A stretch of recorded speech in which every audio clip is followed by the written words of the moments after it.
গুৱাহাটী চিকিৎসা মহাবিদ্যালয়ত আজি ৰাতিপুৱা শ্ৰীমতী স্মিতা ডেকা আৰু উৎপল বৰদলৈ নৱজাত সন্তান এটা আমাৰ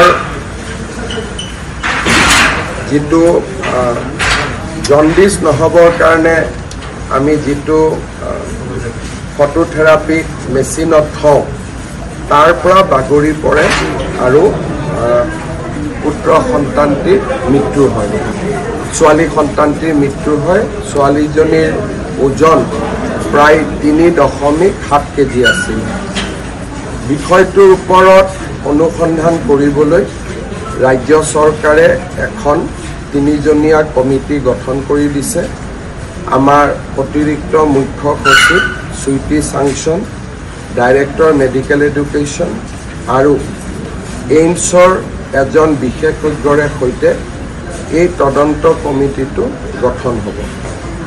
মই নিজে যিটো ফটোথেৰাপিক ইউনিটৰ পৰা বাগৰি পৰিছিলে মই নিজে তাক চাই আহিলোঁ।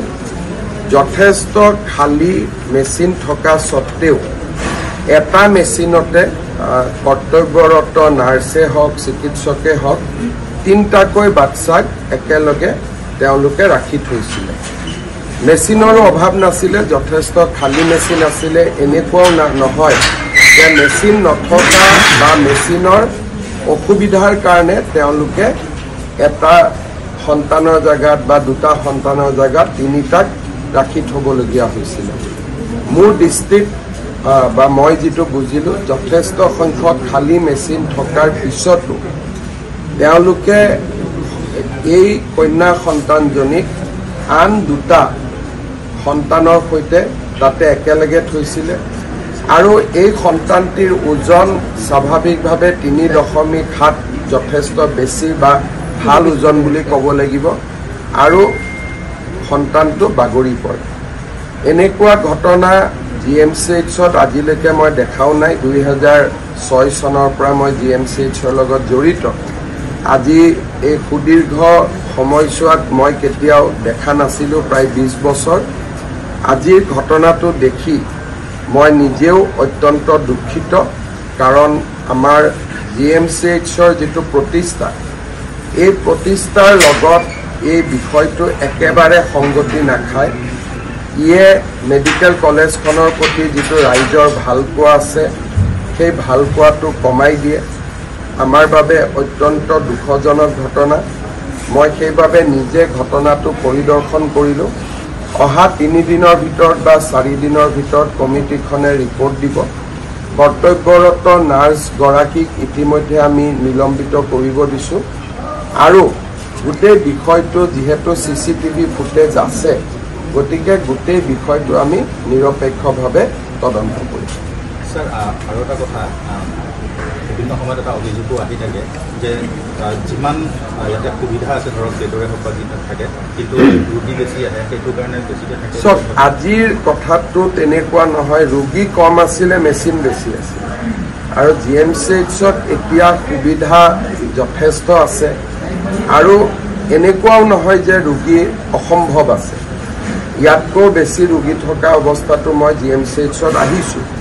আজিয়ে যেতিয়া মই মেডিকেল কলেজৰ বা যিটো জননী আমি বুলি কওঁ সেই বিল্ডিংটোত মই গৈছিলোঁ, আগতে মানুহ একদম হেঁচ খাই থাকে, কিন্তু আজি তাৰ তুলনাত মানুহ 25%।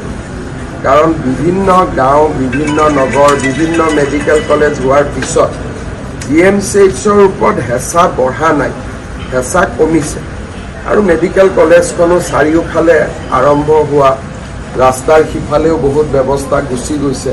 গতিকে ক'ব গ'লে কালি যিটো বা আজি ৰাতিপুৱাৰ যিটো ঘটনা, এইটো আমি পেচেণ্ট বেছি হৈছে বুলি আমি দায় সাৰিব পৰা ঘটনা নহয়।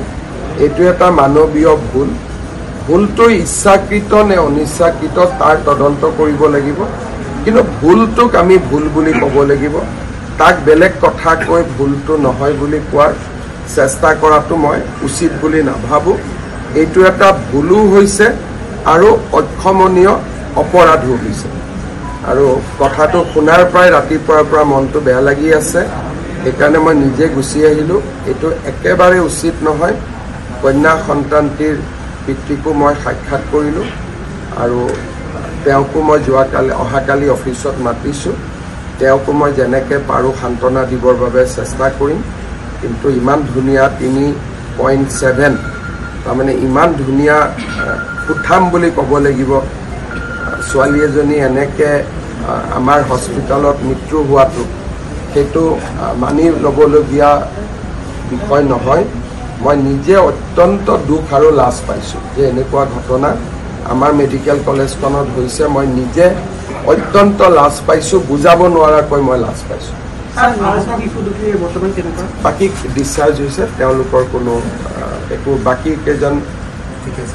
মোক প্ৰিন্সিপালে কোৱা মতে বাকী দুজনৰ কোনো নাই আৰু তেওঁলোক বাগৰি পৰা নাছিল। তেওঁলোক অকণমান হালি আছিলে, গতিকে তেওঁলোকৰ কোনো অসুবিধা হোৱা নাই। বাকী দুগৰাকী ডিছচাৰ্জ হৈছে। এই সন্তানটিৰ যিটো কন্যা সন্তানগৰাকীৰ মৃত্যু হৈছে।